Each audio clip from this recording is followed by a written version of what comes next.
Good evening and welcome. Take a moment to settle in, to find a comfortable position, to let the tensions of your day begin to drain away. Tonight, we are going on a journey together, but not one that requires any effort from you.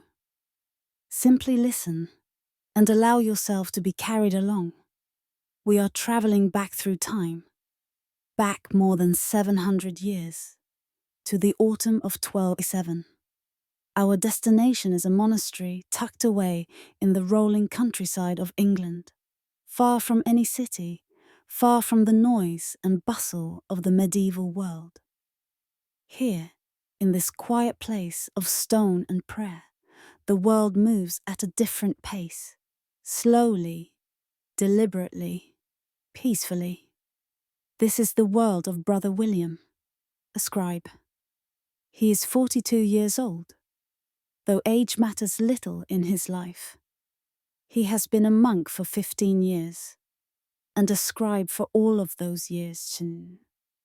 His hands know the feel of parchment, the weight of a quill, the slight resistance as the nib moves across the page.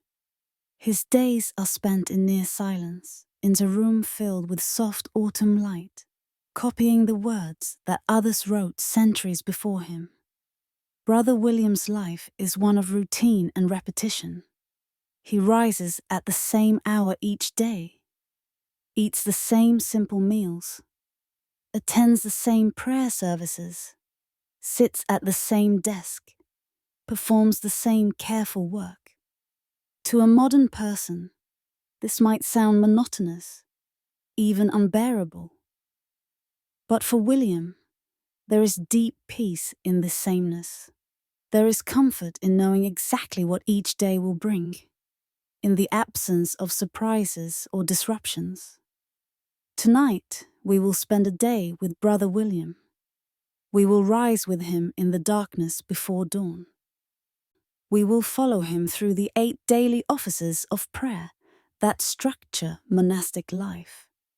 We will sit beside him in the scriptorium and watch as he copies, letter by letter, word by word, the confessions of Saint Augustine. We will observe the quiet dignity of his work, the patience it requires, the deep focus it demands. There will be no dramatic events in this story. No conflicts, no crises, no exciting turns. Only the gentle unfolding of an ordinary day in an ordinary life, though as we will see, there is something extraordinary in the very ordinariness of it all. The monastery where William lives is built of grey stone, weathered by centuries of rain and wind. It stands in a valley, surrounded by fields and forests. A small stream runs nearby, its water used by the monks for washing and for powering a mill there. The monastery is largely self-sufficient. The monks grow their own food, raise their own animals, make their own bread and cheese and ale. They are a small community, perhaps 30 brothers in all, living according to the rule of Saint Benedict, which has governed monastic life for more than 7 centuries. Within the monastery walls, time is measured not by clocks. Such things are rare and found only in the greatest churches, but by the sun and by the bells. 8 times each day, the bells ring to call the monks to prayer. These offices divide the day into manageable portions, creating a rhythm that never varies. Matins in the deep of night, lauds at dawn, terce in the mid-morning, sext at midday, none in the afternoon, vespers as evening falls, compline before bed, and in between there is work, the work that sustains the monastery and serves God. For Brother William, that work is copying manuscripts. He is one of 4 scribes who work in the monastery's scriptorium, the room where this sacred labor takes place. Manuscript production is slow, painstaking work. A single book might take 6 months or even a year to complete. Each page must be written by hand, each letter formed individually, each word copied with absolute accuracy. There is no room for carelessness, no tolerance for errors. The texts being copied are precious. Scripture, theology, philosophy, history, and they must be transmitted faithfully to future generations. This is important work, essential work, though it does not feel grand or important while it is being done. It feels, instead, like simply sitting at a desk, holding a quill, making marks on parchment. Hour after hour, day after day. The scratch of the quill on parchment. The occasional need to resharpen the nib. The slow, steady accumulation of words on the page. William does not think of himself as doing anything remarkable. He is simply doing his duty, fulfilling the role assigned to him by the abbot. But in doing so, he is part of something larger than himself. He is part of a network of scribes stretching across Europe, all engaged in the same patient labor. He is helping to preserve human knowledge, to protect it from being lost to time and accident.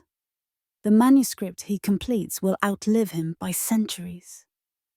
Long after he is dead and forgotten, the words he copies will still exist, still be read, still transmit their meaning. But these are abstract thoughts, not ones that occupy William's mind much as he works. His thoughts are smaller, more immediate.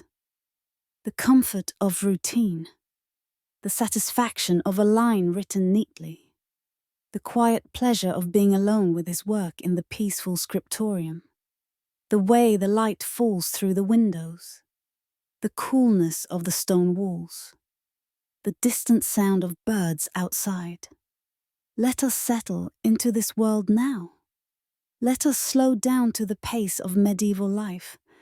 Let us breathe deeply and release our hurry. There is nowhere we need to be, nothing we need to do.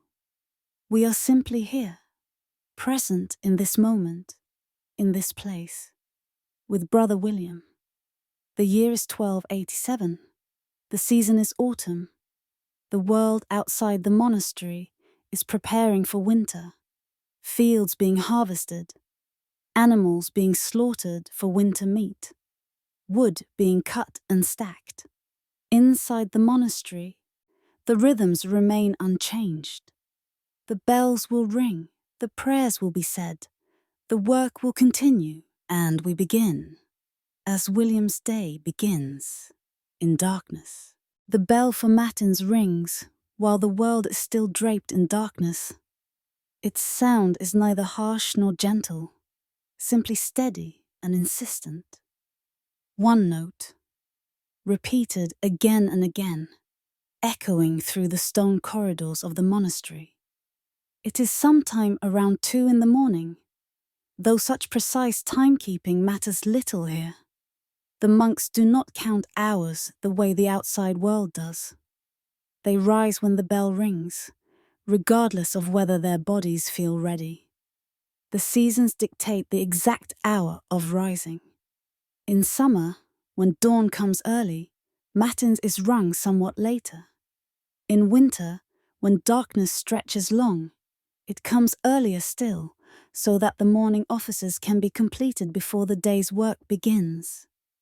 Now, in autumn, we are somewhere in between.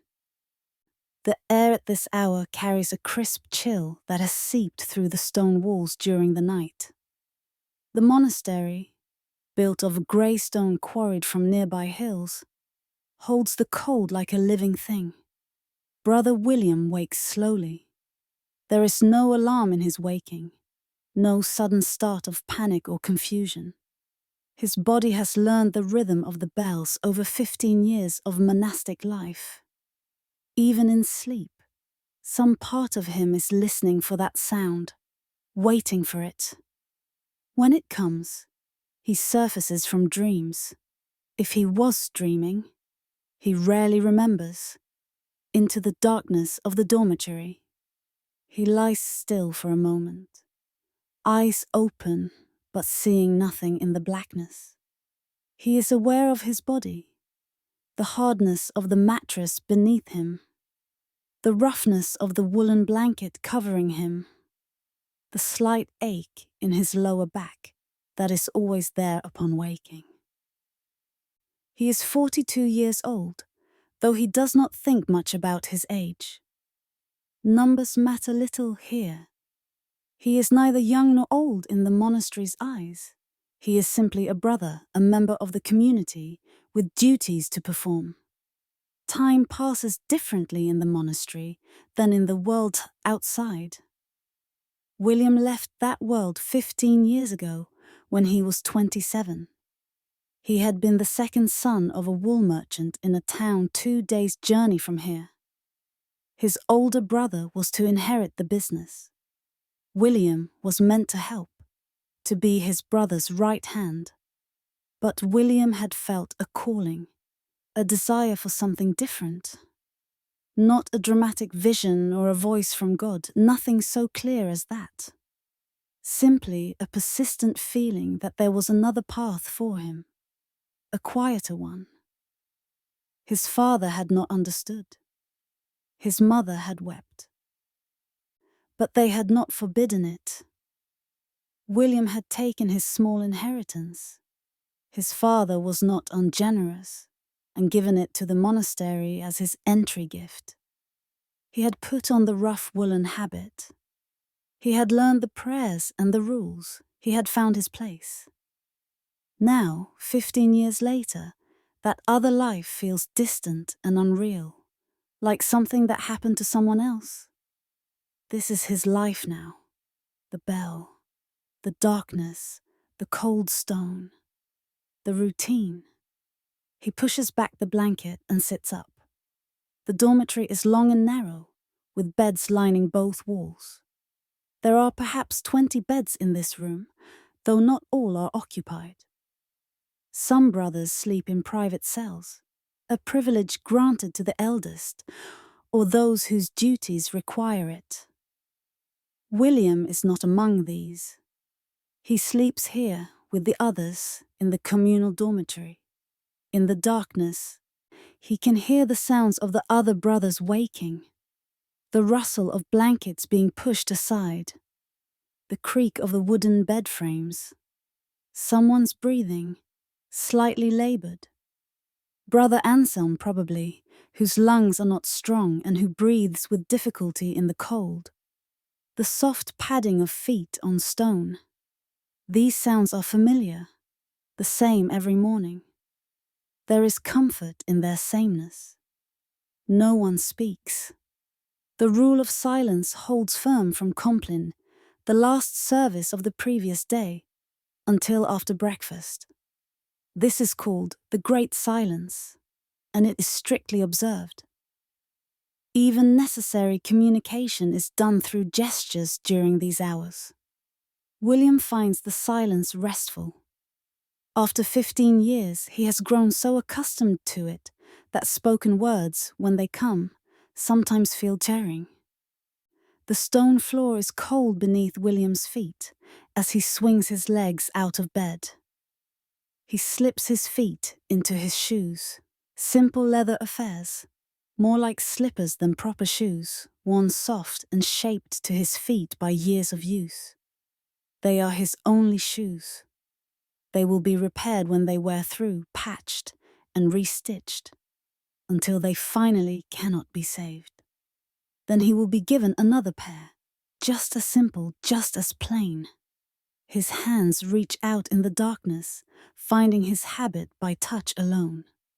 It was folded and placed at the foot of his bed before he slept, as it is every night. The fabric is rough undyed wool, the same brown-grey colour as the stone walls, as the earth in the fields. It is heavy, this habit, heavier than it looks. When he first wore one, 15 years ago, the weight of it surprised him. Now he barely notices. He pulls it over his head, feeling it settle onto his shoulders, the fabric draping down to his ankles. Beneath it, he wears a simple linen undertunic, changed once a week on washing day. Over the habit goes a scapula, a long rectangle of fabric that hangs down front and back. This identifies him as a full member of the community, not merely a novice. The belt is last, a simple rope tied around his waist. 3 knots in the rope, symbolizing the 3 vows: poverty, chastity, obedience. William's fingers find these knots in the darkness, tie the belt without thinking. He has performed this action thousands of times. Around him, the other brothers are performing the same ritual. Sitting up, finding shoes, pulling on habits, all in silence, all in darkness. The only light comes from a single small oil lamp that burns in a niche near the door. Barely enough light to see by, just enough to prevent someone from falling or walking into a wall. William stands. His knees protest slightly.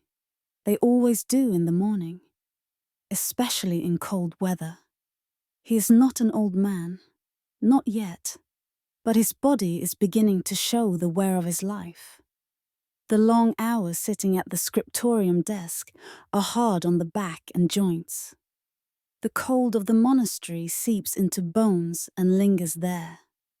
But these are small discomforts, hardly worth noting. Many brothers have it worse. Brother Anselm with his troubled breathing. Brother Jerome with his twisted hands, crippled by years of scribal work before William even arrived. Old Brother Aldwin, who can barely walk anymore but still comes to every office, leaning heavily on a stick. The brothers form a line, moving toward the door. There is no pushing, no hurry. They know their order, determined by seniority, by years in the monastery. William is somewhere in the middle. Not new, not old, simply present, part of the community. They file out of the dormitory into the corridor. Here, there are more oil lamps, set in niches along the walls at intervals. Their flickering light throws dancing shadows, makes the stone walls seem to move and breathe. The corridor is cold, colder than the dormitory somehow.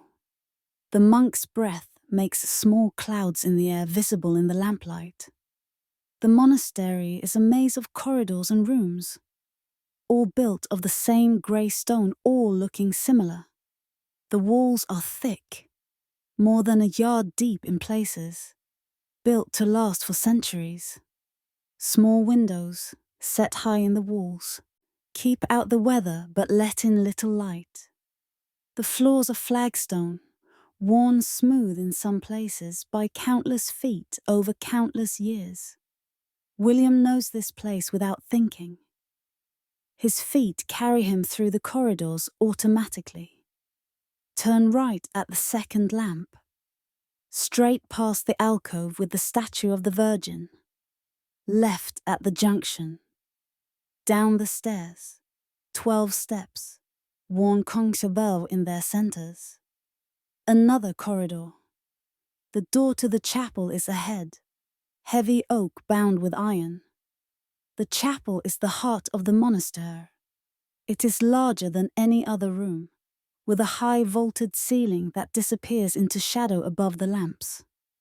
Rows of wooden choir stalls line both sides, facing each other across the central aisle. At the far end, the altar stands on a raised platform, covered with a simple white cloth. Above the altar, a crucifix, Christ suffering on the cross, rendered in wood and paint. The chapel is cold, perhaps even colder than the corridors, though that might be imagination. There is something about the vast space, the high ceiling, that seems to gather and concentrate the cold. The monks enter and take their places in the choir stalls without direction. Each brother knows his place. William's stall is worn smooth by his body, shaped slightly to his form. The wood is dark with age and use. He stands as all the brothers stand, hands folded, head slightly bowed, waiting. The abbot enters last. He is an old man, perhaps 60, his face deeply lined. He has been abbot for more than 20 years. His presence commands respect without effort. He takes his place at the head of the choir and begins the office of matins. His voice rises in the darkness, clear despite his age. Domine labia me aperies. Lord, open my lips. The response comes from the assembled brothers, their voices blending into one. Et osmum annuntiabit laudem tuam. And my mouth shall proclaim your praise. The service of matins begins in earnest. Psalms are chanted antiphonally, one side of the choir, then the other. The words are Latin, the language of the church, the language William has spoken daily for 15 years. He no longer translates in his head. The Latin simply is, as natural as breathing. The Psalms are familiar. Psalm 95, the invitatory psalm, sung at the beginning of matins every day. Venit, exultemus Domino. Come, let us sing to the Lord. Then others depending on the day of the week and the liturgical season. Today is Thursday, so certain psalms are prescribed. William knows them all by heart. His lips form the words without his mind needing to direct them. The rhythm of the chanting is soothing. There is a musicality to it, though it is not music in the sense of melody and harmony. It is simply voices speaking together, the words rising and falling in established patterns. The sound fills the chapel, echoes off the stone walls, creates a kind of cocoon of sound.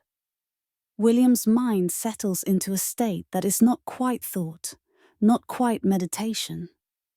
He is aware of the words he is saying, but not analyzing them.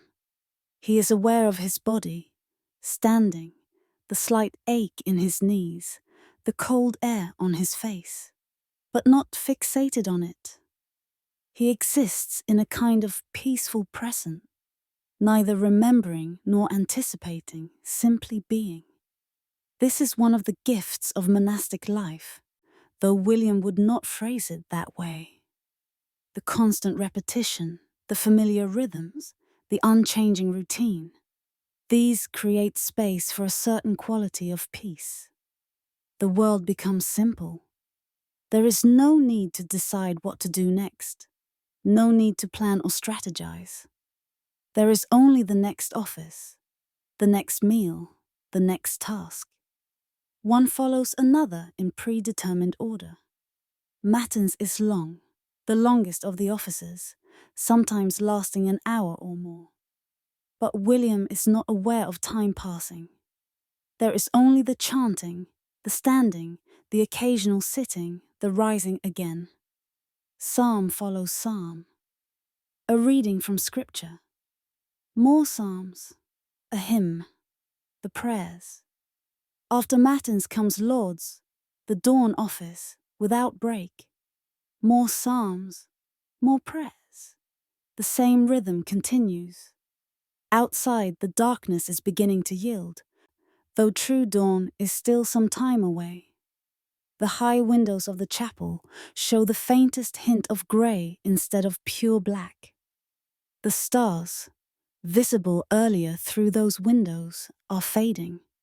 When Lauds finally ends, there is a moment of stillness. The brothers remain standing, silent. Then the abbot moves and the spell breaks. The brothers file out, back into the corridors, back through the cold stone passages. Some will return to the dormitory for a few more hours of sleep. The younger brothers especially, and the old ones who need more rest. But not William. His duties begin now. He has work to do in the scriptorium, and the best light of the morning is still ahead. The path from the chapel to the refectory is one William has walked thousands of times. Yet he still notices small things. The way the lamplight catches on a particular rough patch of wall. The sound his footsteps make. Softer than some brothers. Louder than others. The smell of the stone itself. Damp, a mineral, and somehow comforting. The refectory is another large room, though not as vast as the chapel. Long wooden tables run the length of it, with benches on either side. The tables are made of thick oak planks, their surfaces worn smooth and dished slightly in places by generations of arms resting, bowls, sliding, bread being torn. The wood is scrubbed clean after every meal, yet it retains a darkness, a patina that speaks of centuries of use. High windows let in the growing dawn light, that soft grey light that comes before the sun itself appears. The room smells of bread and wood smoke, simple and wholesome smells. A few oil lamps still burn, though they will soon be unnecessary. The transition from night to day happens gradually here, almost imperceptibly. The monks take their places at the tables. Again, there is an order to it, determined by years in the community. William sits about halfway down the long table on the left side. He has sat in this same spot for 10 years now, ever since Brother Edmund, who sat here before, died. The bench is worn smooth beneath him. His feet know exactly how to position themselves on the floor for comfort during the meal. The meal is simple, as all meals here are. Simplicity in food is part of the rule. The monks are to eat to sustain their bodies, not for pleasure. Gluttony is a sin, and even enjoyment of food can become a distraction from prayer and work. So the food is plain, adequate, nutritious, but never elaborate or exciting. This morning there is bread. It sits in baskets along the tables, round loaves of coarse brown bread, made from a mixture of wheat and rye flour, with some barley mixed in as well. The monastery mills its own grain in the watermill, by the stream. The bread is baked in the monastery's ovens twice a week. This bread is perhaps a day old, still good but beginning to harden slightly. There is cheese as well. Hard yellow cheese made from the milk of the monastery's cows. It has a sharp, salty taste. It is aged in the monastery's cellar, where it grows a rind that must be cut away before eating. The cheese provides necessary richness to the plain diet, necessary fat and sustenance for bodies that work hard. And there is ale, small beer, really, weak and slightly sour. Water alone cannot be trusted. It makes people sick more often than not, especially in summer. The ale is safer, and it provides nourishment as well. It is made in the monastery's brewery, a constant production throughout the year. The monks drink it at every meal. A brother stands at a lectern at the front of the refectory. This duty rotates among those brothers whose voices are clear and strong enough for reading aloud. Today it is Brother Oswin, a middle-aged monk with a deep, carrying voice. He opens a large book, a lectionary, containing selected readings from Scripture organized by the liturgical calendar, and begins to read. His voice fills the room, not shouted, but projected, trained through years of monastic life. He reads from the Gospel of Matthew, the passage about not worrying, about how God feeds the birds of the air and clothes the lilies of the field. Consider the lilies of the field, Brother Oswin's voice intones, how they grow. They toil not, neither do they spin down. William listens as he eats. He has heard this passage many times before, countless times. But he does not tune it out. The reading is meant to feed the soul while the food feeds the body. This is the monastic way. Nothing is purely physical, nothing purely spiritual. Everything is integrated, woven together. He takes a piece of bread from the basket. It is rough in his hands, coarse-textured, flecked with darker bits of brownade. He tears it into smaller pieces. There are no knives at the table, no need for them with this simple food. The bread is chewy, requiring serious work from his teeth and jaw. The taste is earthy, grainy, slightly sour from the natural fermentation of the dough.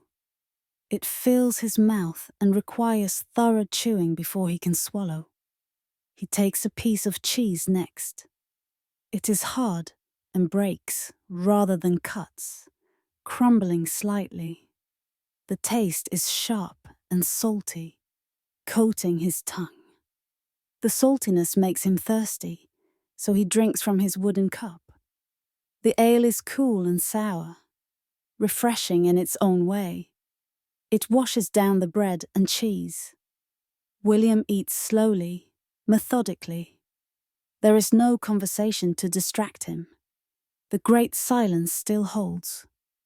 There is only the sound of eating, the gentle sounds of chewing, the occasional scrape of a wooden bowl against the table, the soft thud of a cup being set down. And over it all, Brother Oswin's voice, reading about anxiety and trust, about not worrying what tomorrow will bring. The words seem appropriate this morning. William has no anxiety about tomorrow, or next week, or next year. His life is established, predictable, secure. He will do tomorrow what he does today, and the day after that. There is peace in this certainty, though perhaps a modern person might find it suffocating. But William does not find it suffocating. He finds it freeing in a way. The absence of choice means the absence of anxiety. He does not have to decide what to do with his life, what path to pursue, what goals to chase. The path is laid out before him, clear and straight. He has only to walk it, one day at a time. The bread continues to fill his stomach, that pleasant sensation of hunger being satisfied. His body, after hours of waking and prayer, needs this fuel. He can feel energy returning to his limbs, clarity to his mind. The simple food does its job well. Around him, his brothers eat with similar quiet efficiency. Their faces are peaceful, contemplative, or simply blank, the faces of men who have done this same thing thousands of times before. There is no eagerness in their eating, but no reluctance either. It is simply what is done at this hour. William's eyes wander occasionally from his food to the high windows, where the light continues to grow. The grey is becoming lighter, beginning to take on a faint golden tinge. Soon, the sun will rise, though it will not be visible from this room. The day is truly beginning now. Brother Oswin continues reading, his voice never faltering, maintaining the same steady pace. This too is a skill learned over time. How to read aloud for extended periods without tiring. How to project without shouting. How to pace the reading so that every word can be heard and understood. The reading speaks now of treasures in heaven, of not storing up treasures on earth where moth and rust corrupt. William owns nothing. His habit belongs to the monastery. His bed is assigned to him, but is not his. Even the quill he uses in the scriptorium is monastery property, to be passed to another scribe if William should die. He has no possessions, no wealth, no treasures anywhere. This is the vow of poverty he took 15 years ago. Does he miss possessions? Does he long for things? In truth, rarely. In his first years in the monastery, yes, there were moments when he remembered his life before, when he wished for the small comforts he had known. A softer bed, tastier food, the warmth of a fire in winter, the freedom to come and go as he pleased. But those desires faded with time. Now he cannot imagine wanting more than he has. The simplicity of his life has become its own kind of richness. The meal continues. William eats another piece of bread, another piece of cheese, drinks more ale. His stomach feels pleasantly full now, satisfied. He will not eat again until midday, when the main meal of the day is served. This breakfast is meant merely to sustain him through the morning's work. Brother Oswin finishes the reading. There is a moment of silence, and then the abbot rises. This signals the end of the meal. The brothers rise as well, all together, and file out of the refectory. The servers, brothers assigned to kitchen duty this week, will clear the tables and prepare for the midday meal. But that is not William's concern. His duty lies elsewhere. He follows the familiar path through the corridors, climbing stairs, turning corners. Other brothers disperse to their various duties. Some go to the fields to work on the harvest.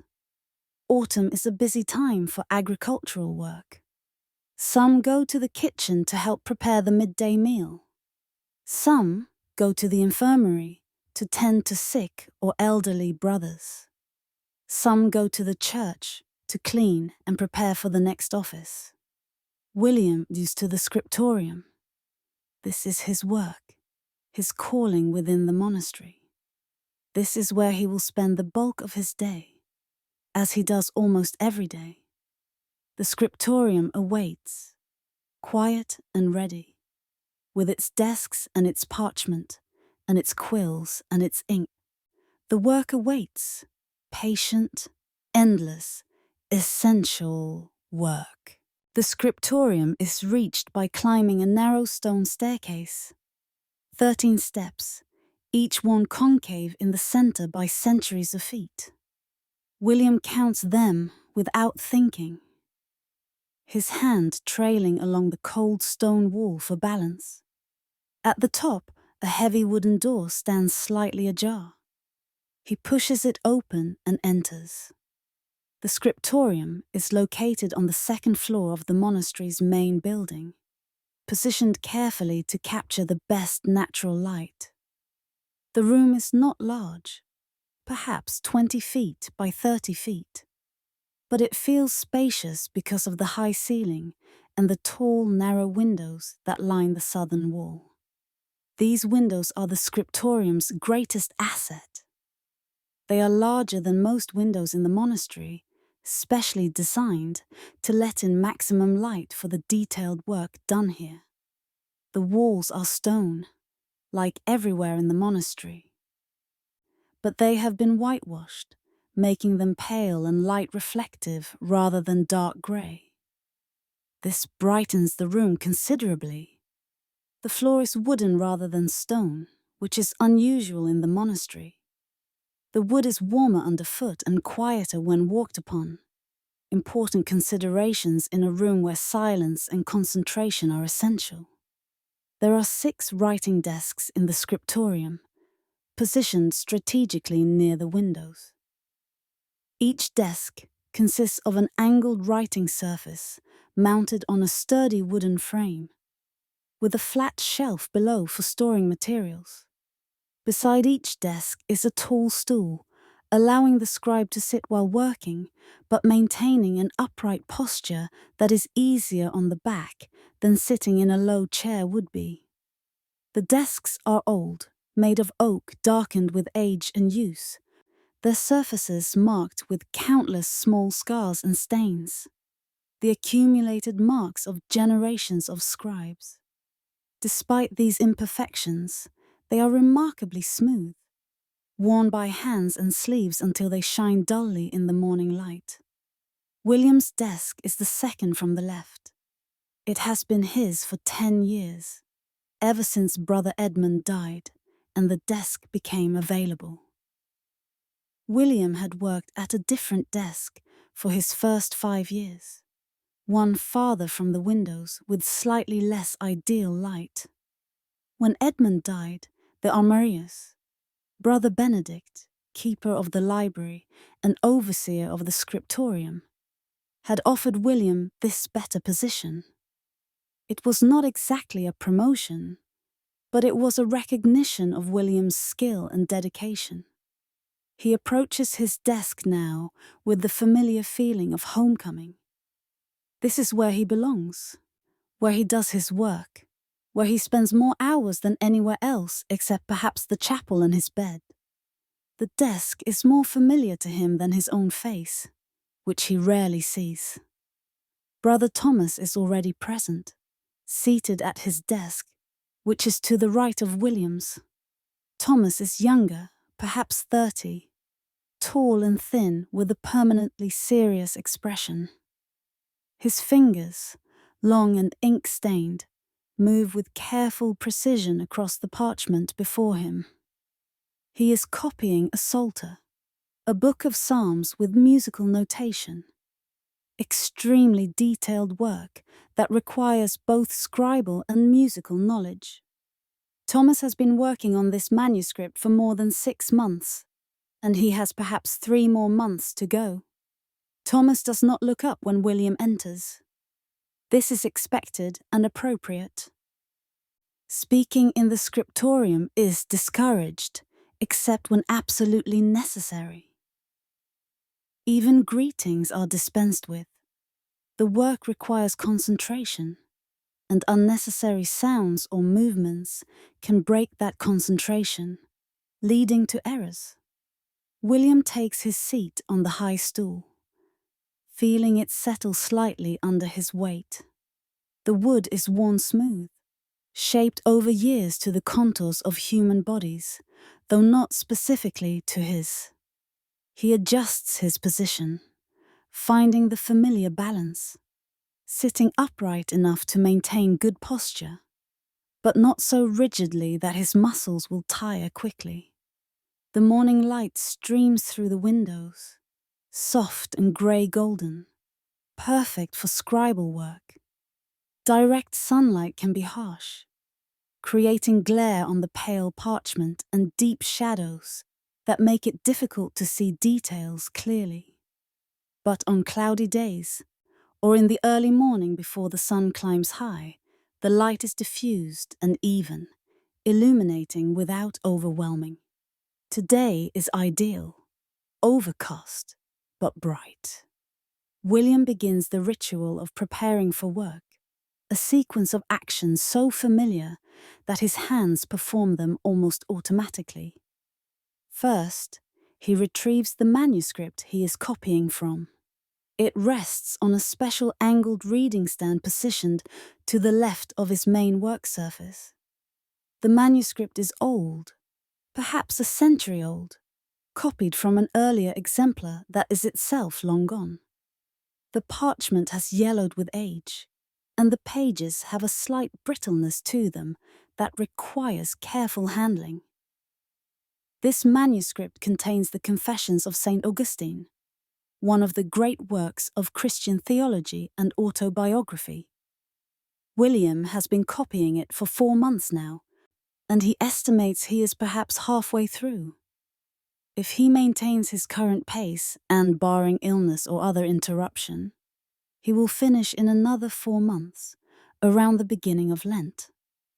Then the pages will go to the bindery, where Brother Hugh will sew them together and create a finished codex. The manuscript is written in Carolingian minuscule, the standard script for Latin texts in this period. The letters are clear and regular, each character distinct and properly formed.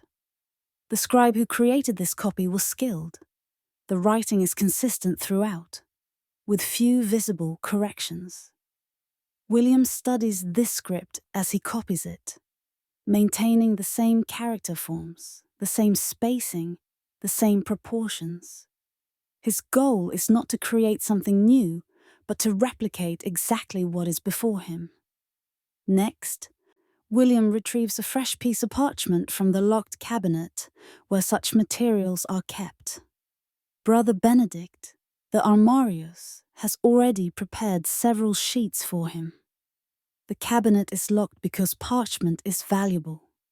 Each sheet represents the skin of an animal, usually a calf or a sheep that has been carefully processed over many days. A single manuscript might require 30 or 40 skins, representing considerable expense.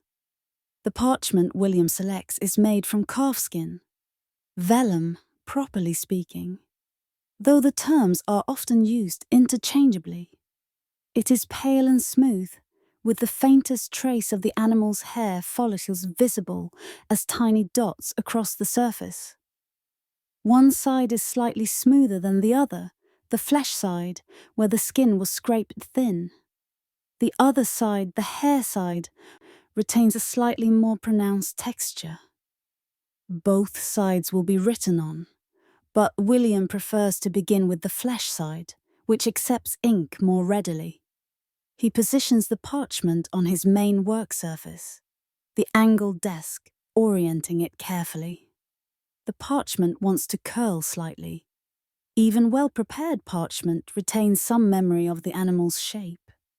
William uses small cloth-wrapped weights at the corners to hold it flat.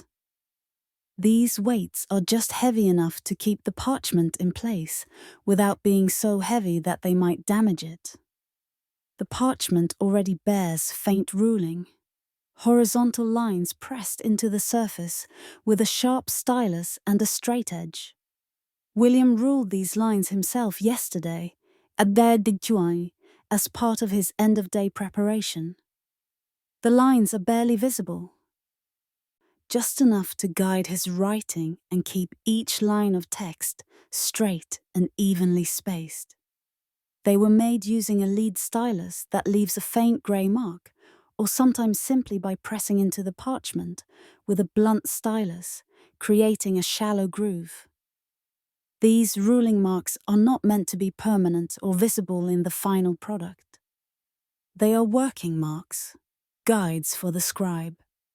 The vertical margins have also been ruled.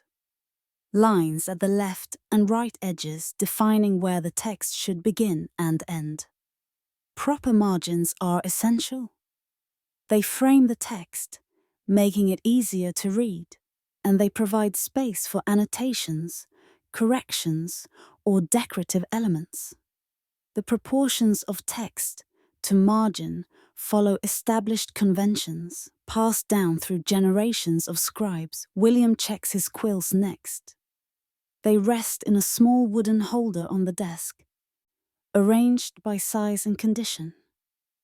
He has 5 quills prepared at the moment, all made from goose feathers. Goose quills are the standard writing instrument. Turkey quills are too soft, and the quills from smaller birds are too small for comfortable use. Goose quills are strong, flexible, and readily available. These particular quills came from the monastery's own flock of geese. William selected the feathers himself last month, during the autumn molting season when the best feathers become available. He chose primaries from the left wing. These curve away from his line of sight when held in the right hand, making them easier to use. Feathers from the right wing curve the opposite direction and are preferred by left-handed scribes, though there are few of the fiers. William has already prepared these quills for use. First, they were cured, heated in hot sand or soaked in boiling water to harden them and remove oils. Then the barbs were stripped away, leaving just a bare shaft with a small decorative tuft at the end. The shaft itself was then cut and shaped with a penknife to create the writing nib. He selects a quill now and examines its nib carefully. The tip has been cut at a slant, creating a broad, flat writing edge. A small slit runs up the center of the nib. This helps control the flow of ink, creating the thick and thin strokes characteristic of formal scripts. The quill is in good condition, but yesterday's work has dulled the edge slightly. Before he can begin writing, he must resharpen it. William takes his penknife from the desk. This is one of his most precious tools. One of the few things that might be considered his personal property. He has owned this knife for 8 years, since his previous knife broke. It has a short, curved blade of good steel, sharp enough to slice parchment cleanly or scrape away errors. The handle is plain wood, worn smooth by his hand. Holding the quill carefully, William makes a fresh cut across the nib, slanting from top to bottom, creating a new, sharp writing edge. Then he makes a small slit up the center, just enough to help ink flow evenly, not so deep that it might cause the nib to split during use. He tests the cut on a scrap piece of parchment kept for this purpose. The line the quill produces is clean and even, the proper width for the script he is writing. Good. Now for the ink. William's inkpot sits on the desk, a small ceramic vessel with a wide mouth and a secure stopper. He removes the stopper and stirs the ink gently with a small stick. The ink is black, made from oak galls, iron salts, and gum arabic, according to an ancient recipe. William mixed this batch himself several days ago, under the supervision of Brother Benedict, following the exact proportions the monastery has used for generations. The ink has thickened slightly overnight. This is normal and expected. William adds just a single drop of water from a small vial and stirs again. The consistency is critical. Too thick, and the ink will clog the quill or lay on the parchment in uneven clumps. Too thin, and it will bleed into the fibers of the parchment, blurring the letters. It must be just right, thick enough to be opaque, thin enough to flow smoothly from the quill. William tests the consistency on his scrap parchment. The ink flows evenly from the quill, creating a solid black line that neither bleeds nor clumps. Perfect. He is ready to begin. He positions his hand over the parchment, his wrist resting on a small padded bridge that keeps his hand from touching the writing surface directly. Skin oils can resist ink, causing blots and uneven coverage. The bridge keeps his hand floating just above the parchment, providing support without contact. He glances at the manuscript he is copying, finding his place. The word where he left off yesterday. Then he dips his quill in the ink, lets the excess drip back into the pot, and begins. The first stroke of the letter C curves gently from the quill. William moves slowly, deliberately, his hand guided by 15 years of practice. There is no hurry here, no pressure to complete the work quickly. Speed is the enemy of accuracy, and accuracy is everything. A single mistake might require scraping the ink away with a knife, carefully removing the error, and starting that section again. Too many errors, and the entire sheet of parchment, expensive, precious parchment that represents weeks of preparation and the life of an animal, might be ruined and need to be discarded. So William goes slowly. The quill scratches softly against the parchment, a sound so familiar he barely registers it consciously. It is the sound of his working life, the background music to his days. Scratch, lift, dip in ink, scratch again. The letter C is complete, a perfect curve. Now O round and full. Then N with its strong vertical strokes. Then F with its extending crossbar. His eyes move constantly between the original manuscript and his own work. He copies one word at a time, sometimes just one letter, never trying to hold multiple words in his memory. Memory is unreliable. It substitutes similar words, skips phrases, rearranges syntax. A scribe must not trust memory. He must look, copy, look again, verify, then move to the next letter, the next word. This constant checking is essential but exhausting. His eyes travel the distance from his page to the exemplar manuscript and back again, perhaps hundreds of times each hour. The distance is short, less than an arm's length, but the accumulated motion, the constant refocusing, the intense concentration required, all take their toll. By the end of a day's work, his eyes will ache with a deep weariness that sleep only partially resolves. The light from the tall windows falls across his work in a soft, even wash. It is a grey light this morning, filtered through autumn clouds that hide the sun completely. Paradoxically, this is perfect light for scribal work. Direct sunlight, when it comes, can be harsh and problematic. It creates bright spots and deep shadows on the angled writing surface. It causes glare on the pale parchment, making it difficult to see the ruled lines or judge the density of the ink. And it moves across the desk as the sun travels across the sky, requiring constant adjustment of position. But cloudy light, diffused and shadowless, illuminates without overwhelming.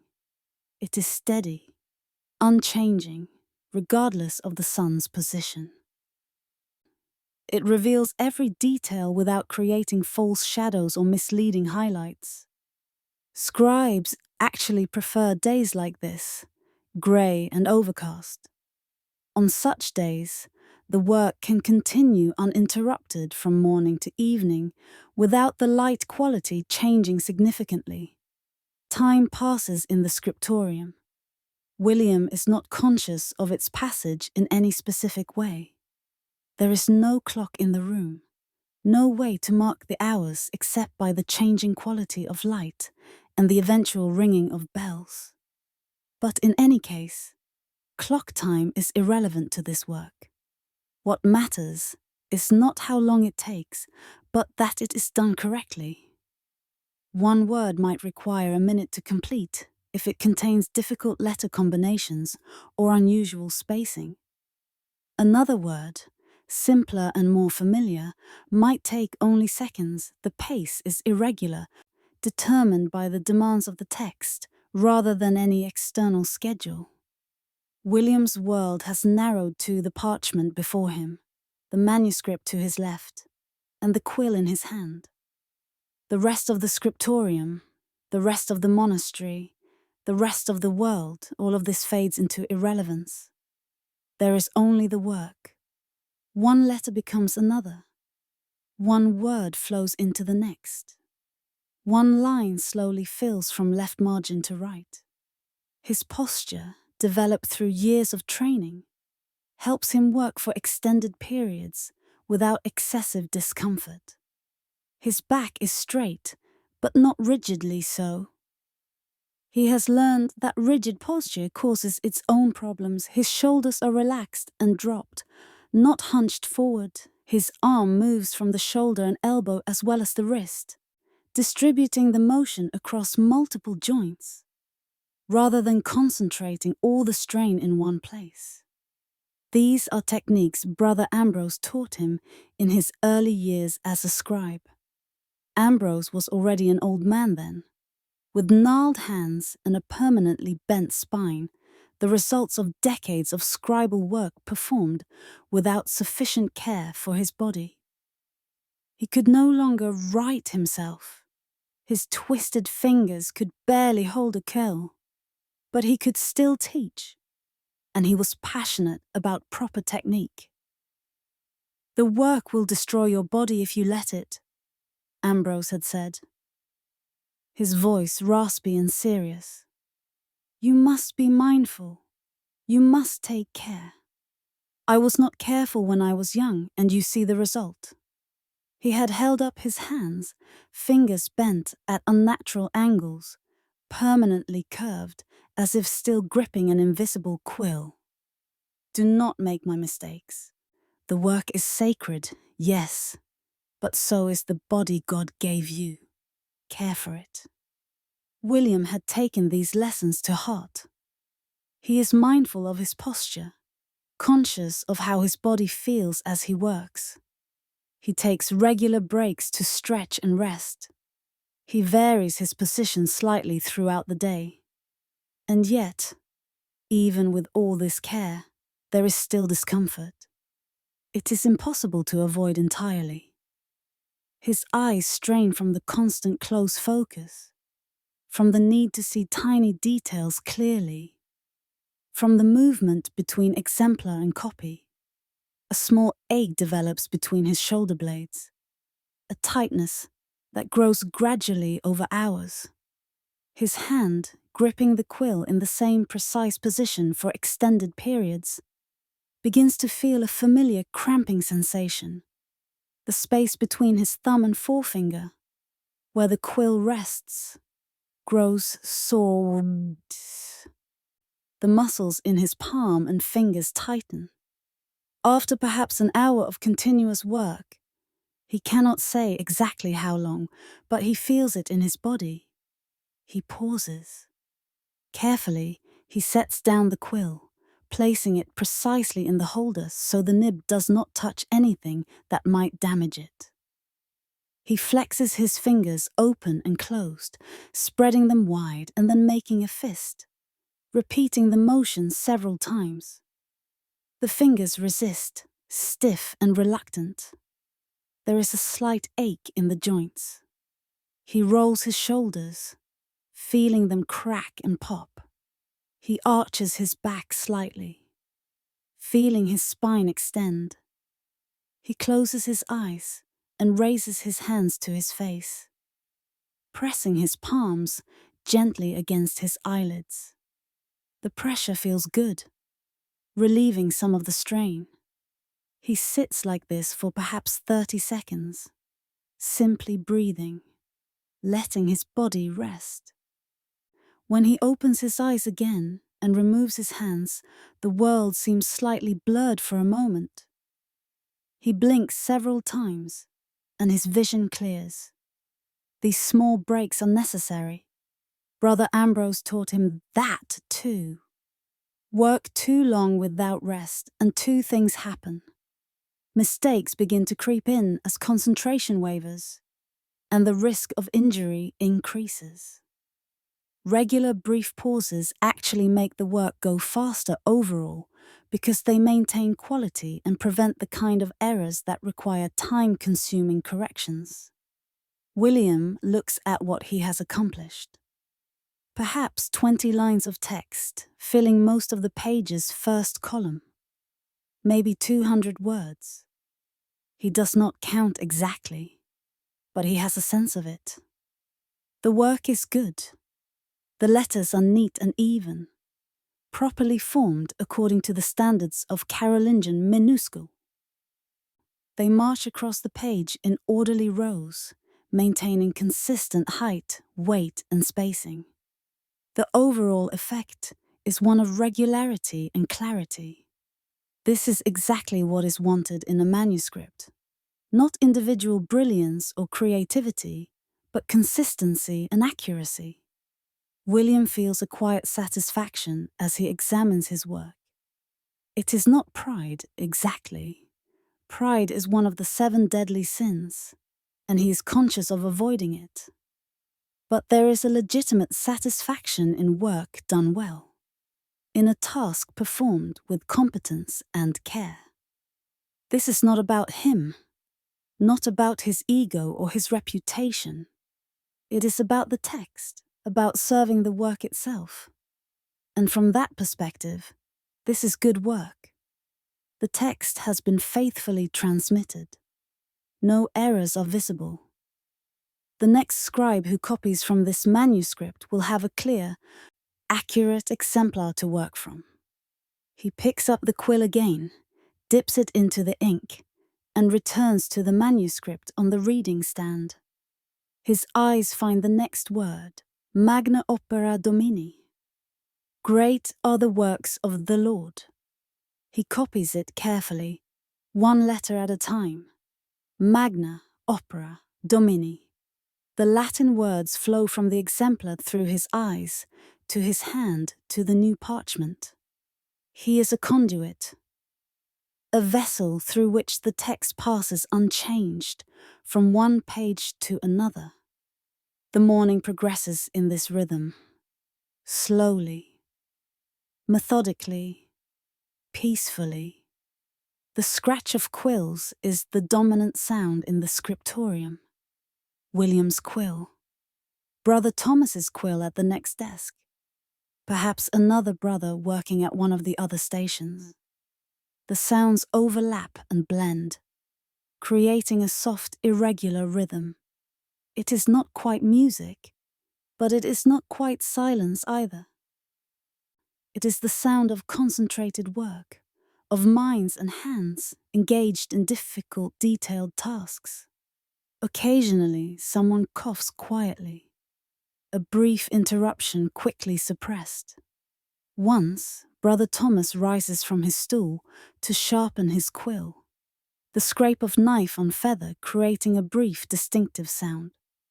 But mostly, there is just the writing, the steady accumulation of words on parchment. Outside the tall windows, the day brightens slightly as the sun rises higher behind its curtain of clouds.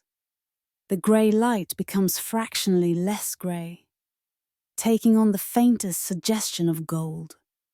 Birds can be heard occasionally, their calls muffled by the thick stone walls but still audible. The caw of a crow, the chirping of smaller birds, the occasional flutter of wings as something lands on a window ledge. William's mind settles into a particular state as he works. A condition that is not quite thought and not quite meditation, but something in between.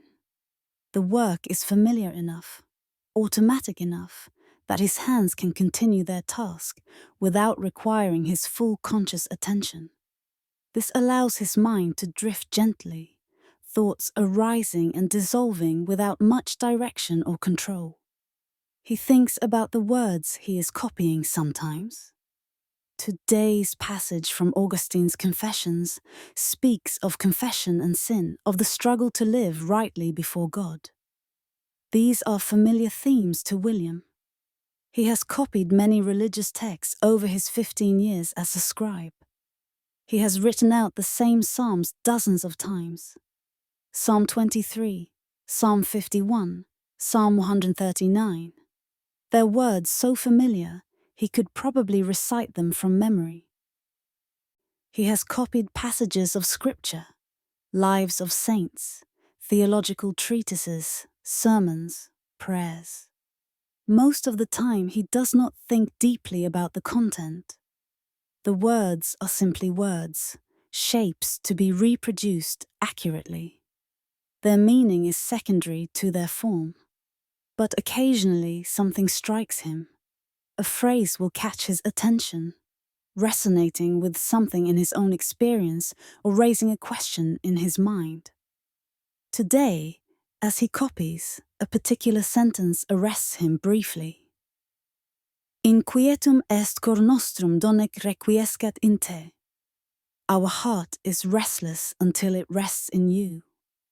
Augustine is speaking to God, acknowledging a deep human need for connection with the divine.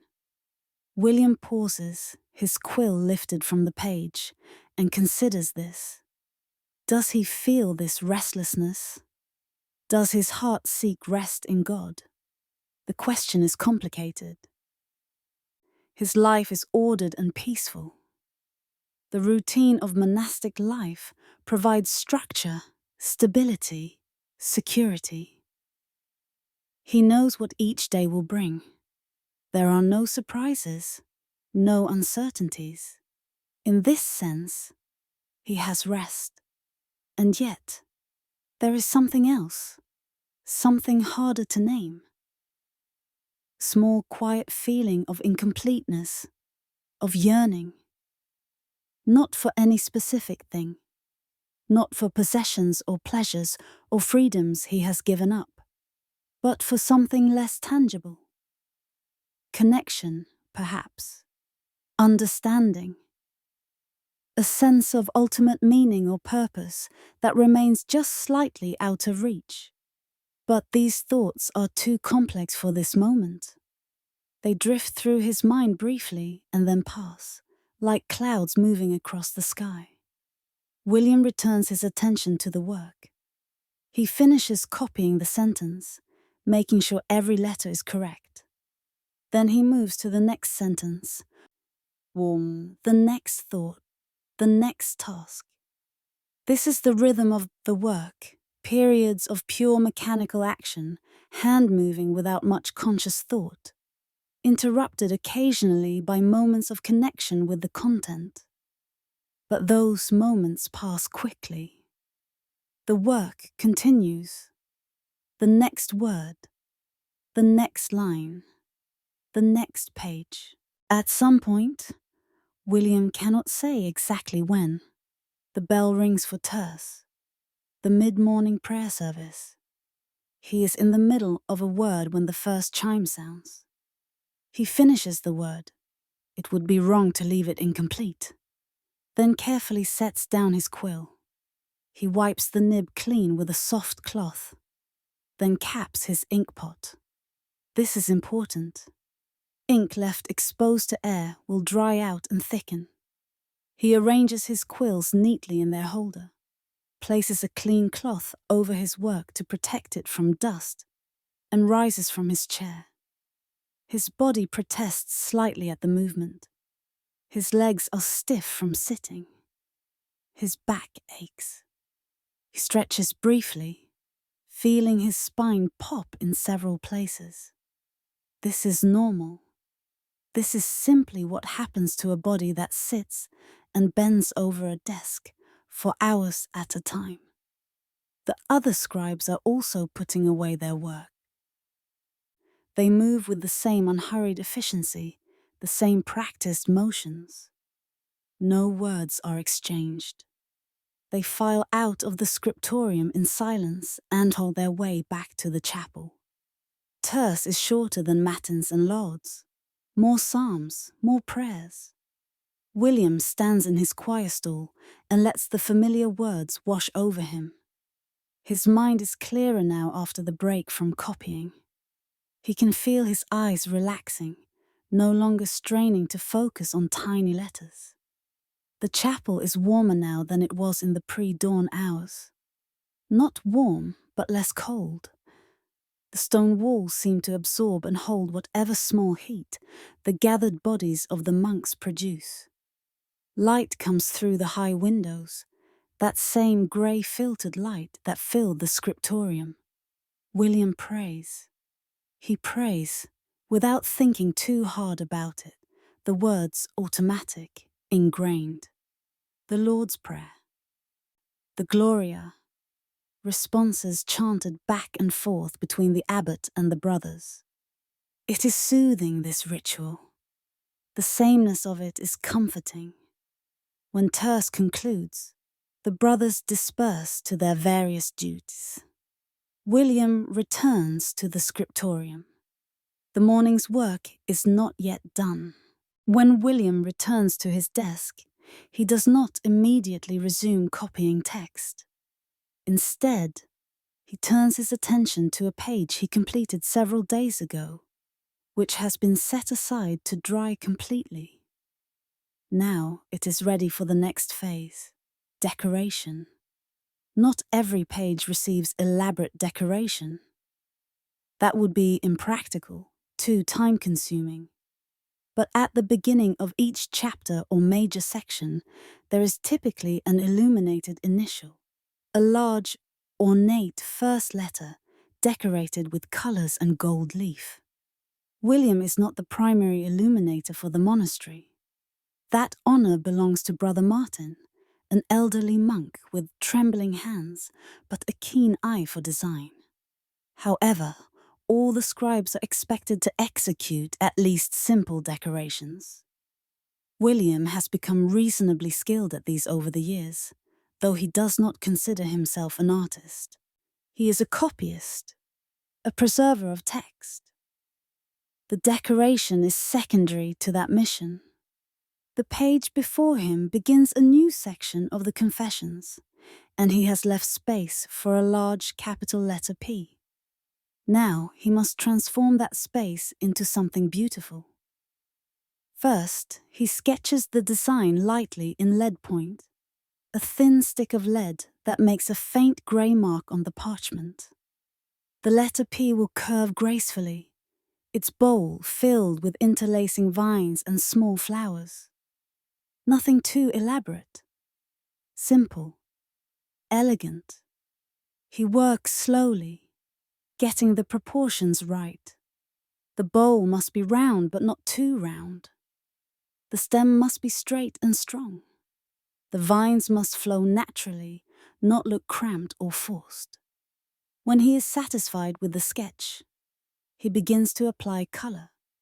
His pigments are kept in small shells and ceramic dishes, powdered minerals and plant materials mixed with binding medium. He has red lead for a bright orange red, verdigris for greens, lapis lazuli for blue. Though the blue is precious and he uses it sparingly, only for the most important pages.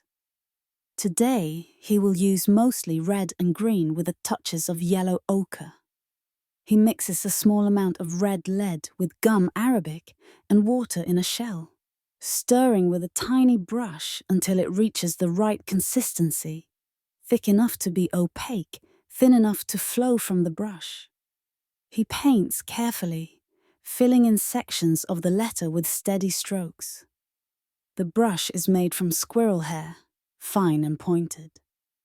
It holds paint well and releases it smoothly.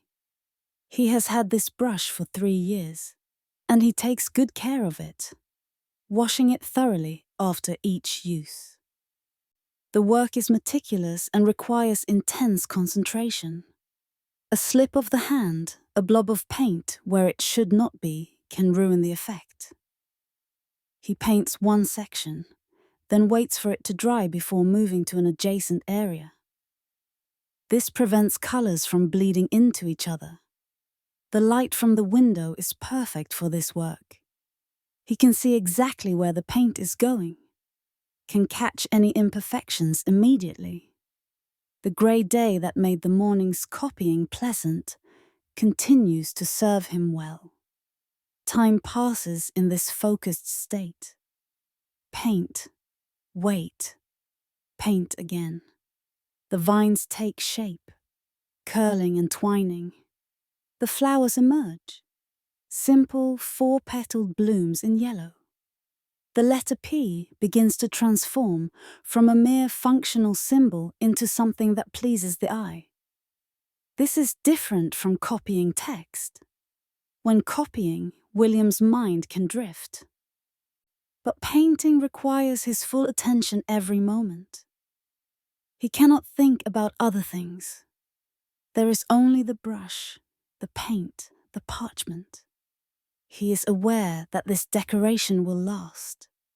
Long after he is dead, after everyone he knows is dead, this page will exist. Someone, hundreds of years from now, might open this book and see this painted letter and never know who created it. William does not sign his work. That would be prideful. The work is not about him. It is about the text, about preservation, about service to God. Still, there is something profound in the thought. His hand, moving across this parchment today, creates something that will outlive empires, not because it is his, but because it is beautiful and useful and will be cared for. The bell for sext rings, pulling William from his focused work. He has nearly completed the illuminated initial. But the gold leaf, if any is to be applied, will have to wait. The abbot is strict about attendance at the offices. Only illness excuses absence. William cleans his brushes thoroughly, carefully caps his pigments and covers his work. He files out with the others to the chapel. Sext is some other short office, perhaps 20 minutes of prayers and psalms. The sun, though still hidden behind clouds, is now at its highest point. It is midday. After sext comes the main meal of the day. The monks gather again in the refectory. Today's meal is more substantial than breakfast. There is pottage, a thick vegetable stew with onions, turnips, and beans, seasoned with herbs from the monastery's garden. There is more bread, darker and coarser than the morning's. There is cheese again. On some days there might be fish, but today is not one of them. The same silence prevails. The same reader stands at the lectern, continuing where he left off this morning. William eats slowly. The pottage is warm and filling, though not particularly flavorful. The vegetables are soft, cooked for a long time. The beans are mealy in his mouth. He is aware of his hunger being satisfied. After hours of concentrated work, his body needs fuel. He eats methodically, chewing each bite thoroughly. The monks are taught not to wolf their food, not to eat with unseemly haste. Everything is to be done with mindfulness and dignity. Around him, his brothers eat with similar slow deliberation. Some keep their eyes down on their bowls throughout the meal. Others gaze at the reader or at the middle distance, their faces blank and peaceful. When the meal is finished, there is a brief period of rest. This is one of the few times during the day when the monks are allowed to move about somewhat freely. Some go outside to walk in the cloister, getting fresh air and gentle exercise. Others retire to the dormitory for a short nap. A few remain in the refectory, sitting quietly. William chooses to walk. After hours at his desk, his body craves movement. He goes to the cloister, the covered walkway that runs around the monastery's central courtyard. The courtyard is a garden, simple but well tended, with paths of raked gravel and a few plants, some herbs, some flowers, all dormant now in the autumn. He walks slowly, hands tucked into his sleeves. The air is cool, but not unpleasant. He can hear birdsong. The rustle of wind in the last leaves clinging to the trees beyond the monastery walls. These sounds are peaceful. There is no urgency in them. Other brothers walk as well, moving in the same direction around the cloister in a slow, informal procession. No one speaks, but there is a companionable quality to the shared silence. They are alone together, each in his own thoughts, but not isolated. William thinks about the afternoon's work ahead. After the rest period, he will return to the scriptorium and resume copying. There are many pages still to go in the Confessions. At his current pace, it will take perhaps another 4 months to complete. Then there will be binding, though that is done by a specialist in the monastery's bindery, and then the finished codex will take its place in the monastery's library. One more volume among the hundreds already there. After that, there will be another manuscript to copy. The work never truly ends. There are always more texts to preserve, more knowledge to pass on. This is what scribes do. This is their purpose. The bell for none rings, calling the monks back to chapel.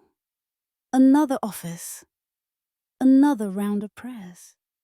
By now, William has participated in 5 services today, and there are still 2 more to come before bed. The rhythm of prayer structures everything, divides the day into manageable segments. After none, William returns to the scriptorium for the afternoon's work. The light has changed. The sun, still behind clouds, is beginning its descent toward the western horizon. The light through the windows is softer now, taking on the faintest golden tinge. William sits at his desk and uncovers his work. He looks at what he accomplished this morning. Perhaps 2 columns of text, maybe 40 or 50 lines. Steady progress, but slow. So slow. This is the nature of the work. He picks up his quill. The nib needs resharpening after the morning's work. He takes his penknife and performs the careful ritual again. Cut, slice, check. The nib is ready. He finds his place in the manuscript he is copying. Locates the corresponding place on his parchment. Dips his quill. Begins to write. The afternoon stretches out before him. The scratch of quills fills the scriptorium again. Brother Thomas is still working on his psalter. Brother Edmund has arrived and is copying a medical text, something about the properties of herbs. Brother Martin, the old illuminator, sits at his desk but is not working. His hands shake too much on some days. Today is one of those days. Instead, he is examining previous work, quality checking, looking for errors that might have been missed. William writes. The words flow from his quill in steady, measured lines. Sero te amavi, Augustine says. Late have I loved you. The words are beautiful in Latin, melodious. William appreciates this, though he does not linger on it. He copies the words and moves to the next. His hand is tired. The muscles in his palm and fingers ache from gripping the quill. The space between his thumb and forefinger is sore, marked with a permanent callus from years of this work. His eyes strain again, but he continues. This is his work. This is what he does. The light begins to fade earlier now in autumn. By mid-afternoon, the scriptorium is noticeably darker than it was at midday. William finds himself leaning closer to his work to see clearly. The letters must be formed correctly. He cannot allow fatigue to make him sloppy. Brother Benedict, the Armarius, enters the scriptorium. He walks quietly from desk to desk, observing each scribe's work. This is part of his duty, to oversee the scriptorium, to ensure quality, to manage the materials and resources. He pauses behind William, looking over his shoulder at the day's progress. William does not turn around, does not pause in his work. He is aware of Benedict's presence, but not anxious about it. He knows his work is good. He has been doing this for 15 years. After a moment, Benedict moves on. No comment is made. This is good. Comments are only made when there are errors or concerns. Silence is approval. The afternoon wears on. William's world narrows again to the parchment, the quill, the manuscript. One word at a time. One line at a time. Progress is slow but steady, inexorable, as the light in the scriptorium grows truly dim, making continued work difficult. The bell for Vespers rings. Evening prayer. The monks set aside their work and file to the chapel once more. Vespers is one of the longer offices, second only to Matins. The chapel is noticeably darker now, with candles lit to provide illumination. Their flickering light casts dancing shadows on the stone walls. William stands in his choir stall, tired but not unpleasantly so.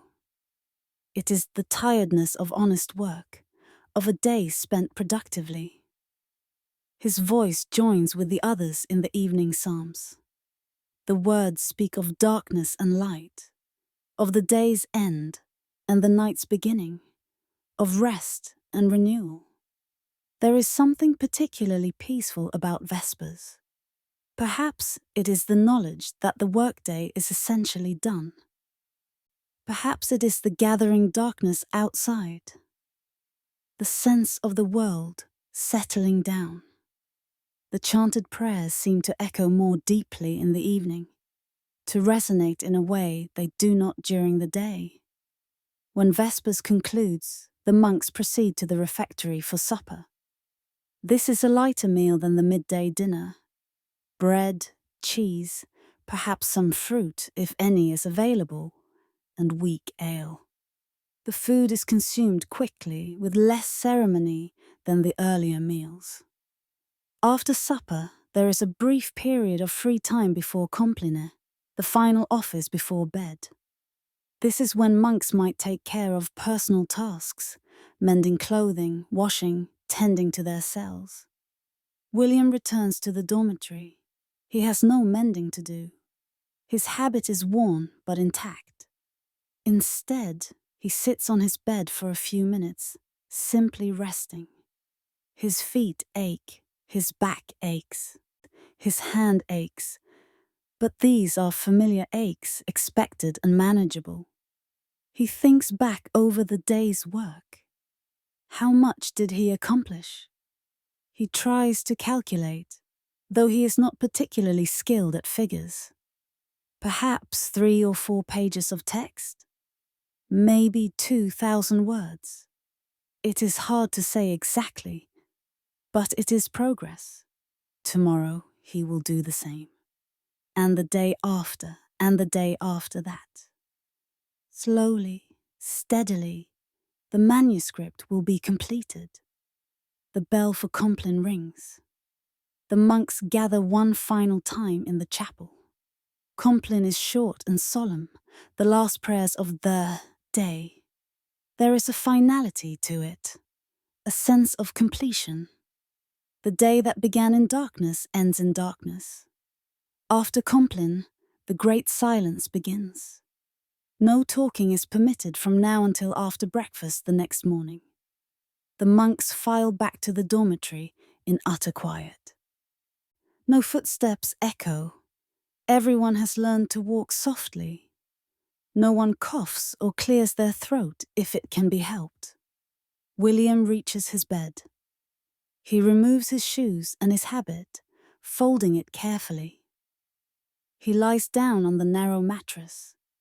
It is not comfortable, but he is used to it. The dormitory is dark and cold. He can hear the breathing of his brothers, the occasional shift of someone trying to find a comfortable position. He does not fall asleep immediately. He lies in the darkness, feeling his body slowly relax, the tensions of the day gradually releasing. He thinks about tomorrow. It will be the same as today. The same bells, the same prayers, the same work. And he finds comfort in this sameness. His last thought before sleep takes him is of the manuscript, the parchment lying on his desk in the scriptorium, waiting. The words that will flow from his quill tomorrow. Letter by letter, word by word, building something that will last. And then he sleeps. To understand Brother William's life is to understand patience. Everything moves slowly in the scriptorium. A single page might take a day to complete, sometimes longer. A manuscript might require months or even years to finish. The work tests patience in ways that are difficult to comprehend from a modern perspective. Consider the preparation alone. Before a single word can be copied, the parchment must be made. This is not William's task. There are brothers who specialize in this. But he knows the process. A calf must be slaughtered and its skin removed. The skin must be soaked in water for days, then treated with lime to loosen the hair. The hair is scraped away. Both sides of the skin are cleaned and smoothed. The skin is stretched on a frame and dried, then scraped again until it is thin and uniform. Finally, it is cut into sheets and sometimes polished with pumice. This process takes weeks, and a single book might require the skins of dozens of animals. The confessions that William is copying will use perhaps 30 calf skins when complete. This represents a significant expense for the monastery. The ink, too, requires preparation. The oak galls must be collected from trees, crushed and soaked in water. Iron salts must be added. These often come from rust scraped from old iron tools. Gum arabic serves as a binder, holding everything together. The mixture must be left to mature for several days before it can be used. And even then, it must be carefully tended, stirred regularly, thinned or thickened as needed. The quills require regular maintenance. They dull quickly and must be reshaped multiple times per day. They can split if treated roughly. They must be held at the correct angle. Too steep and the nib digs into the parchment. Too shallow and the ink does not flow properly.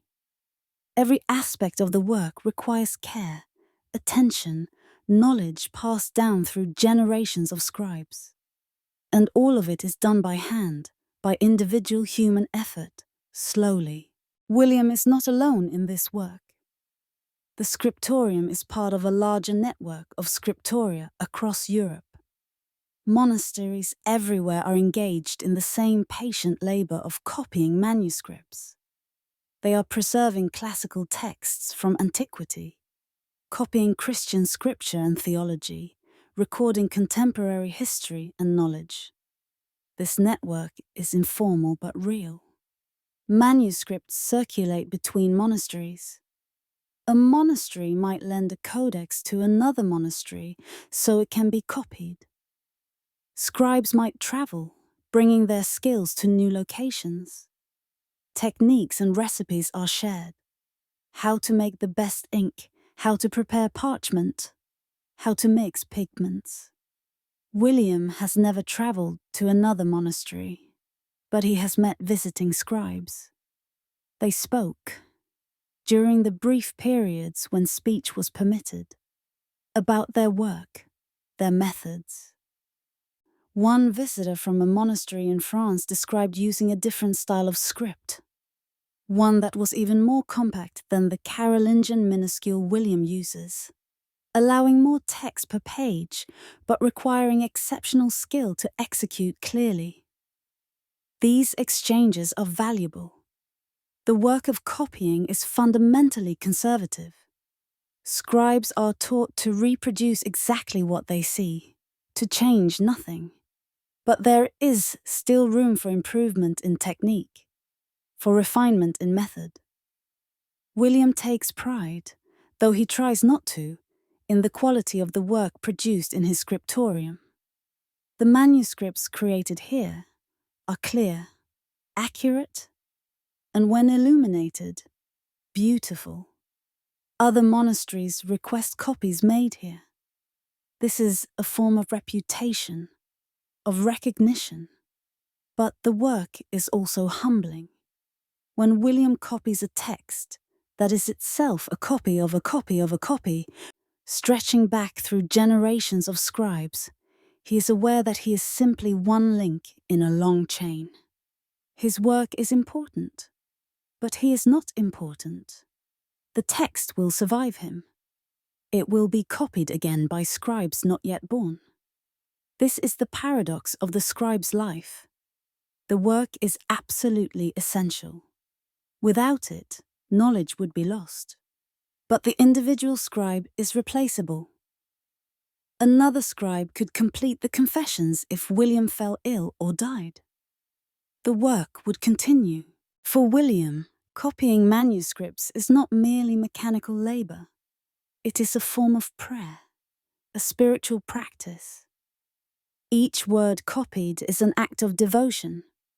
He is serving God by preserving God's word and the words of those who have written about God. There is a meditative quality to the work. The repetition, the focus, the silence. All of these create a mental state that is conducive to contemplation and prayer. As his hand moves across the parchment, his mind can lift to God.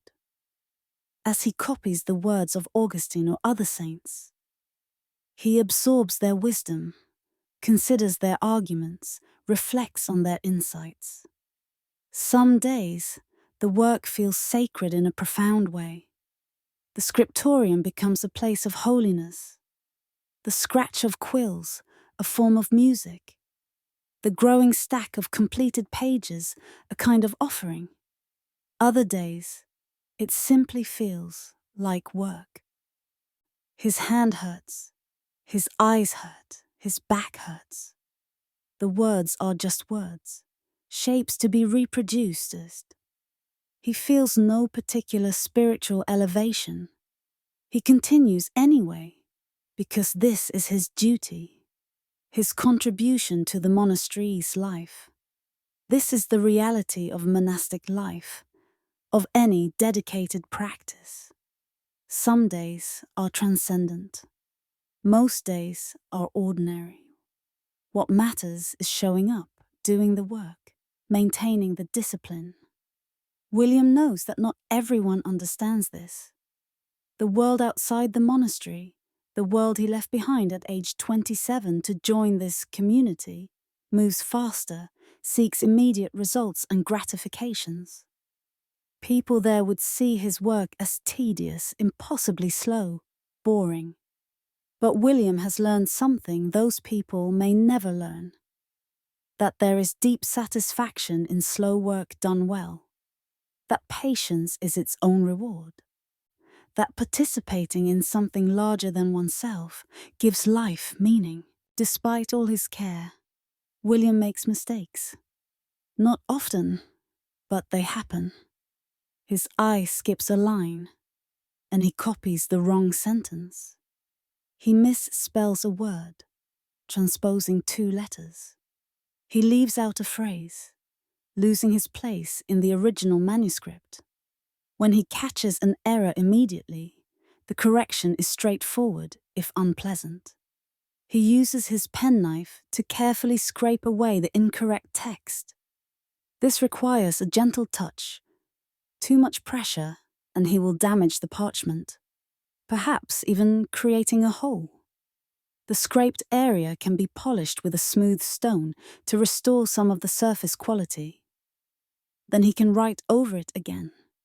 But sometimes errors are not caught until later, after the ink has thoroughly dried and he has moved on. These are more troublesome. If the error is significant, a missing passage, a major misspelling, he may need to make a note in the margin, or in extreme cases, discard the page entirely and start again. Discarding a page is painful. The parchment is expensive. The time invested is lost. The abbot does not punish such things. Errors happen to all scribes. But William feels the waste keenly. There is a particular anxiety that haunts all scribes. The fear of perpetuating errors from the exemplar, the manuscript being copied. If the original contains a mistake, and William faithfully copies that mistake, he is passing it along to all future copies. This is how textual corruption spreads. To guard against this, Brother Benedict sometimes compares multiple versions of a text when they are available, trying to identify and correct errors. But often, only one copy exists. Then the scribe must use his judgment.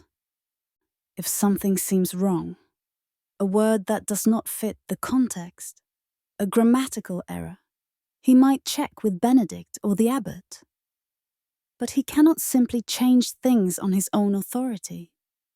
The tension between faithful reproduction and correction is constant and delicate. William has learned to be comfortable with uncertainty. He does his best. He cannot do more than that. The work in the scriptorium continues through all seasons, though the character of the work changes with the changing light. In summer, the scriptorium is bright and warm, sometimes too warm. The windows are opened when possible to let in breeze. But this brings flies and other insects. A fly landing on wet ink can be a small disaster. The scribes work with one hand and wave away insects with the other. The long summer days allow for extended working hours. But the heat can be enervating. Ink dries faster. Hands sweat, making the quill harder to grip. In winter, the opposite problems emerge. The scriptorium is cold, bitterly so. The scribes wear fingerless gloves, but their hands still grow stiff and clumsy. Ink can freeze in the pot, or become too thick to use. The short daylight hours limit working time severely. On the darkest days, work must cease by mid-afternoon. Candles can be used, but candlelight is not ideal for this precise work. And candles are expensive. Spring and autumn are the best seasons for scribal work. The light is good, the temperature moderate. The rhythm of work feels easier, more natural. But regardless of season, the work continues. The bells ring. The offices are observed. The copying goes on. William has been through 15 cycles of seasons since becoming a scribe. 15 springs, 15 summers, 15 autumns, 15 winters, each much like the one before. There is something profound in this cyclical nature of life. The same tasks repeated, year after year. The same rhythms, the same rituals. In the outside world, this might feel like stagnation, but here, it feels like stability, like participation in something eternal. The manuscripts William copies are themselves participating in this eternal quality. The texts he copies are often centuries old. They will last for centuries more, if properly cared for. They exist outside of normal time, unchanged and unchanging. Eventually, after months of patient labor, a manuscript is finished. The last page is written. The last decoration is completed. The pages are checked and rechecked for errors. And then the manuscript leaves the scriptorium and goes to the bindery. The binding of a codex is a specialized skill. Brother Hugh, the monastery's binder, takes the loose pages and transforms them into a book. The pages are organized into quires, groups of 4 folded sheets, making 16 pages. The quires are sewn together through their folds with linen thread. Wooden boards are attached to the first and last pages, forming covers. These boards are then covered with leather, sometimes plain, sometimes decorated with tooled patterns. For important manuscripts, there might be additional decoration on the binding, brass corners and clasps, perhaps even jewels. But most books receive simpler treatment. Functional, durable, plain. When the binding is complete, the manuscript is ready to take its place in the library. The library is Brother Benedict's domain, a large room filled with shelves and locked cabinets. The books are arranged by category: scripture, theology, philosophy, history, medicine, and so on. Each book has a catalogue entry recording its title, author, and physical description. William is permitted to visit the library occasionally, though he does not do so often. It is enough for him to know that his work is there, preserved and available to readers. He does not need to see it regularly. The satisfaction comes from the work itself, not from contemplating the results. Sometimes, years after completing a manuscript, William will encounter it again. Perhaps Benedict will ask him to check something in a text he copied. William will open the book and see his own handwriting, now not quite so familiar. It is always a strange experience, seeing words he wrote years ago. They are his, but also not his. They have become part of something larger, separate from him. This is the goal: to create something that transcends its creator, that exists independently, that serves a purpose beyond the individual. What does William think about during his long hours of silent work? What occupies his mind when it is not fully engaged with the technical demands of copying? The truth is, often not much. His mind often exists in a state that is not quite thought, not quite meditation, but something in between. A kind of peaceful emptiness, a quietness, the rhythm of the work, the familiar environment, the silence. All of these contribute to a mental state that is restful even while the body works. But sometimes thoughts do arise. He thinks about his life before the monastery occasionally. He was a merchant's son in a small town. His family expected him to join the business. But he felt a calling, a desire for a different kind of dignity. The monastery offered that. He does not regret his choice. The life here is hard in some ways. The cold, the physical discomfort, the constant discipline. But it is also peaceful. There is clarity here. He knows his purpose. He knows what is expected of him. There is freedom in that clarity. He thinks about his fellow monks sometimes. Brother Thomas, so earnest and intense. Brother Martin, growing old and frail. Brother Benedict, serious and exacting. The abbot, distant but fair. These men are his family now, in a way. He has spent more time with them than he ever spent with his birth family. He thinks about God, of course. This is the center of monastic life, the relationship with the divine. But William's thoughts about God are not particularly complex or theological. He feels God's presence in the quiet of the scriptorium, in the rhythm of the offices, in the beauty of an illuminated page. That is enough. Sometimes he thinks about the future, though not often. He is 42. He might live another 10 years, perhaps 20 if he is fortunate and stays healthy. He will continue this work as long as he is able. When his hands or eyes fail, he will take on other tasks, gardening perhaps, or simple kitchen work, and eventually he will die and be buried in the monastery cemetery with his brothers. This does not frighten him. It is simply the nature of things. Life, work, death. The work will continue after him. Other scribes will sit at his desk, use his tools, copy other manuscripts. The scriptorium will go on.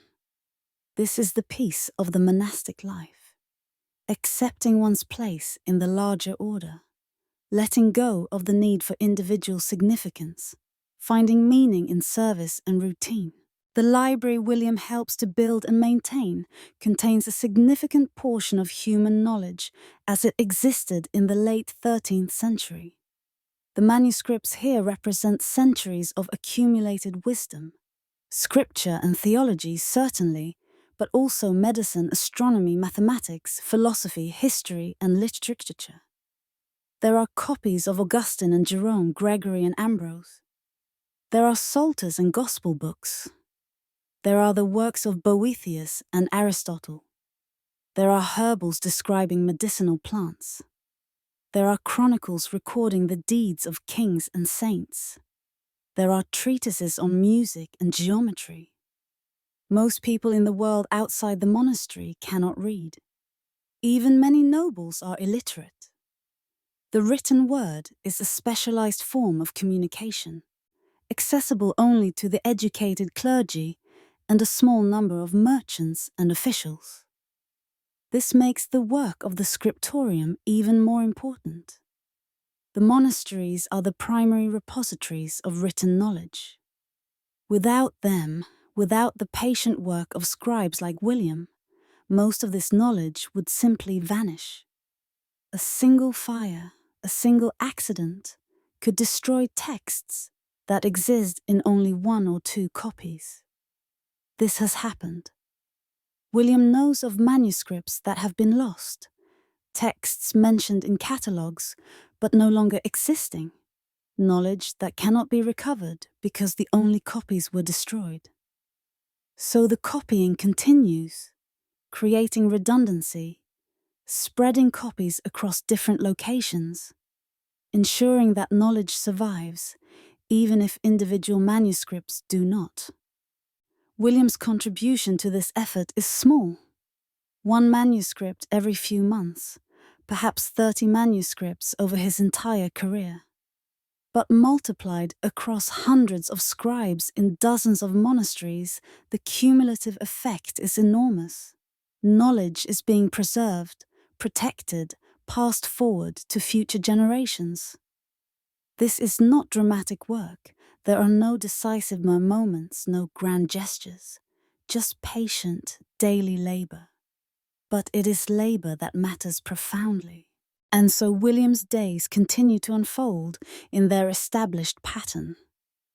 Bell, chapel, meal, scriptorium. Bell, chapel, meal, scriptorium. Bell, chapel, sleep. Day after day, week after week, month after month. The confessions of Augustine are gradually completed. The last page is written. The last decoration is added.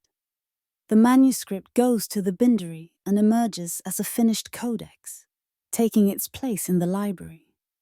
William begins a new project.